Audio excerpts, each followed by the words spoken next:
Hi, welcome to my kitchen and welcome to my channel Cake. I'm your hostess Suzanne. Today we're going to have some fun. We're going to make a spooky spider cake just in time for Halloween. We're going to start off with 3 8-inch red velvet cakes. We're going to go ahead and get those leveled off. I prefer using a serrated knife. Basically I just score it all the way around, going around, and each time you turn the cake around, you just push it in a little bit further and keep your hand level. And there we have it. Our first leveled cake. I have leveled all 3 layers off. I will get this place cleaned up and we'll be right back. Okay, I got everything cleaned up. We're ready to assemble our cakes. Some non-skid material here so my cake board does not move around when I am frosting it. And let's go ahead and get started here. I have some American buttercream here. Need to smear a little bit of the frosting on the cake board so the cake itself does not move around on the board either. Go ahead and center this bottom layer of our red velvet cake right there. Center it and make sure it's all the way around. It's best if you center your cake board as well onto your turntable if you have one.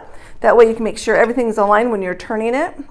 It looks like a straight wheel going around, not a bloop, bloop, bloop.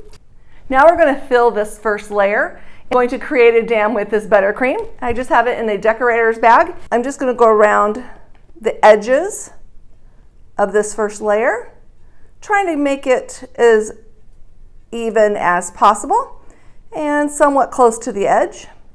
Doesn't have to be perfect. And close it off there.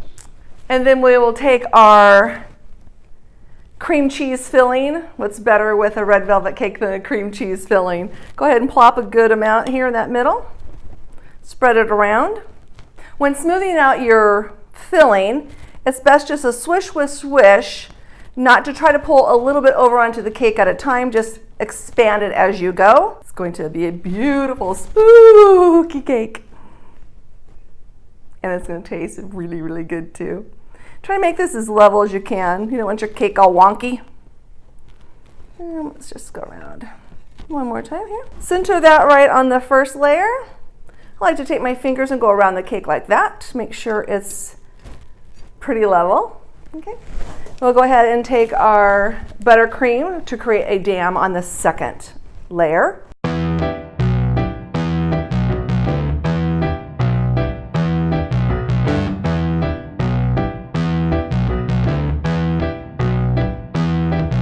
And this is going to be a beautiful, spooky spider cake.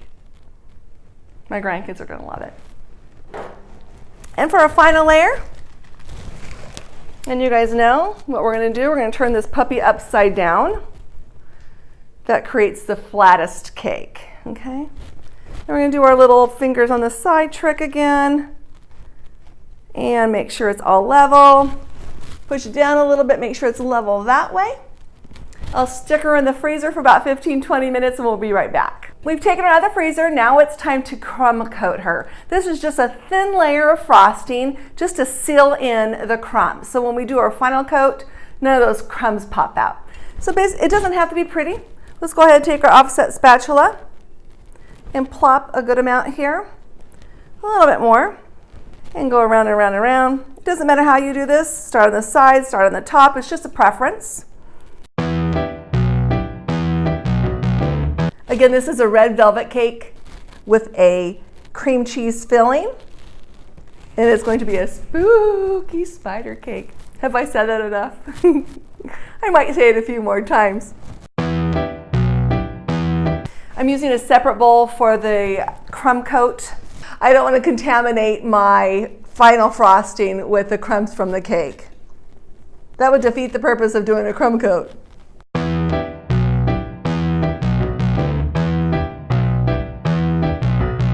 Looks like the crumb coat looks pretty good right now. We're going to go ahead and pop her back into the freezer for about 20 minutes and we'll be right back. I just took her out of the freezer and she is ready to be frosted. As you can tell, I'm touching the top of the crumb coat and nothing's coming off on my fingers. You like how I checked before I showed you. Oh, let me see. A little scandalous now. So now we're going to go ahead and final coat her. And same process. dump a bunch on, scrape some off. This time we're going to try to not scrape as much off, obviously. This is our final coat. And again, we're just going to do that motion of squishing back and forth to push out the frosting. Try to get an even amount all the way around the cake. However much frosting you like. Get down to the cake board itself.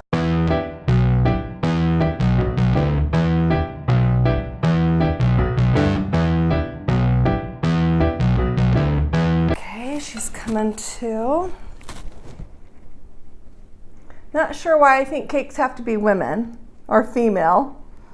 Refer to the cakes as she very often. Maybe because they're beautiful. I guess guys can be beautiful too. Go on the top, all nice and level. This is where I like to take my bench scraper and start. It's very important that you keep your bench scraper very level, or else you'll get a dented cake this way or this way. You don't want that. You want it to be nice and level.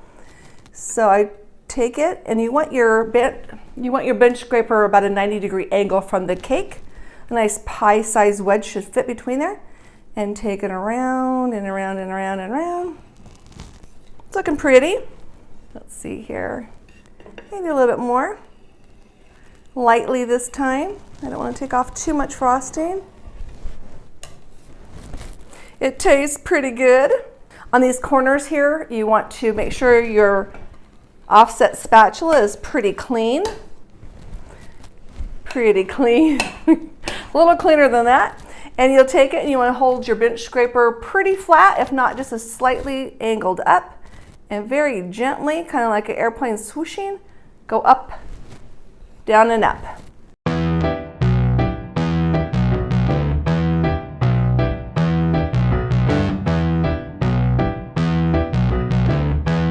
There's a couple different methods to get this even smoother, and we're going to go ahead and do one of them today. One of them I really like to do is to get a hot cup of, or a pitcher of hot water right here. You stick your offset spatula into it, dry it off real good, and then the heat from the offset spatula onto the buttercream melts it and smooths it out really good. That's a really nice technique. I like to use that one quite often. Easier one that's easier to do on camera is just to use a paper towel. It's important that you get the Viva brand though. It has the least amount of pattern and bumps, and it'll do it the best.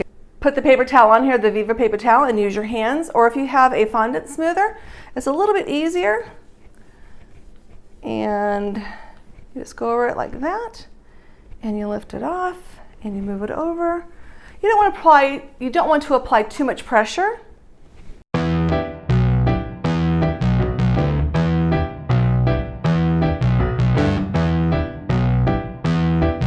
And just keep going around the cake until you get it all smoothed and you're happy with it. My biggest frustration with baking and decorating is I'm a perfectionist, and I'm not happy until it's perfect, and as we all know, nothing's ever perfect. So I find myself struggling very often and knowing when to stop. Trying to make it perfect is when you stop enjoying it. So when you find yourself not enjoying doing it, just stop. It's good enough. It's not perfect, and we're going to be okay with that. Okay, we're going to go ahead and move this cake onto a cake plate. And I thought this would look really nice for a Halloween spooky spider cake. I'm just taking another offset spatula, going underneath that cake board and between the nonstick pad I put down. And go ahead and creep your fingers underneath the cake. I actually have something that works a lot better, I just didn't get it out. And try to plop her on in the middle. And you just lift the one side, you just let one side down, and you have your offset spatula kind of guiding it, and you can still move it around a little bit once you have it on the cake plate, and slip her out. We have her on her cake stand now. We're ready to go ahead and do the spooky spider part. I have a spider template here. I just went online and searched for spider templates and printed it off and took an X-Acto knife on my cutting board and cut it out. And I just put the template on here and made sure it is as close to the middle as possible. And all the little spider parts are on the cake. And just lightly pat it down so the crystals don't go underneath the paper. Go ahead and lightly sprinkle some sugar on here.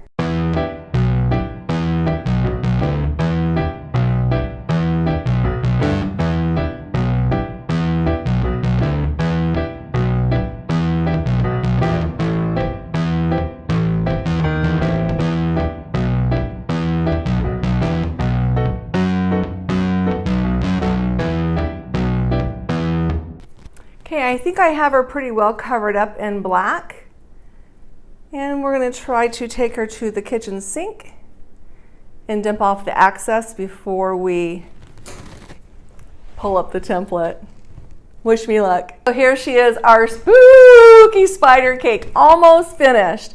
Took the template, poured over the black crystals, went over to the kitchen sink, blew off the excess off of the template, pulled the template off very carefully, and a few got on the cake, but we're not going to worry about it. I think it adds character to the cake. I think she's turning out great. Next, we're going to put a border around her, and I have a decorator's bag with some black frosting in it and a number A2 round tip, and we're just going to go around the cake, just making little dots all the way around the edge. It just completes the cake. It's like a little frame for the cake. A little frame for the spider cake. Ooh. And as we're doing this, we're putting the bottom of the tip onto the cake stand to make sure we are nearest the bottom as we can get. And we're squeezing and we're releasing and pulling away. Squeezing, releasing, pulling away. And again, we're squeezing, releasing, and pulling away. I think she turned out great. What do you think? Our spooky spider cake is completed. I think she's a beauty. If I can do this, you can do this. And if you like what you've seen today, please hit subscribe and hit the like button. And if you want to get notified via email, every time I upload a video, please hit that bell. It's called the notifications bell. Hit that, and you will be notified by email every time I upload. Until next time, make it a great day. Down onto the cake pretty well. Covered it in these white, it's not perfect, and it's too big. Oh, what am I gonna do now? Happy baking! It's basically not a recipe, it's just a ratio. I use 2 cups of sifted powdered sugar to 1 softened. I use 2 cups of sifted powdered. I use 2 cups of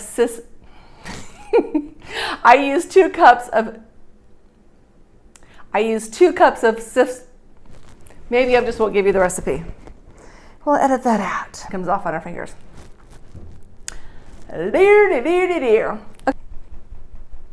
One of these days I won't have to edit so much.